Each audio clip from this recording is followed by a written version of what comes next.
How to find hidden photos in iOS 18. Let's get started. First up, launch a Photos app. First up, I'm gonna hide few of the photos.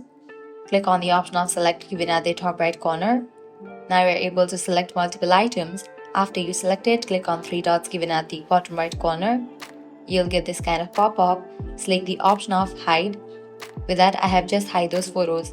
Now where can you find it? For that, you have to scroll down, hit towards the section of utilities. Under that, you'll find the option of hidden. Click on that album. You'll be prompted to enter the passcode or use the Face ID. Once you do that, you'll get access to all of your hidden photos and the videos. In the case you cannot find this album in this page, what you have to do is launch your Settings app. Scroll all the way down, click on the option of Apps, then navigate to the option Photos.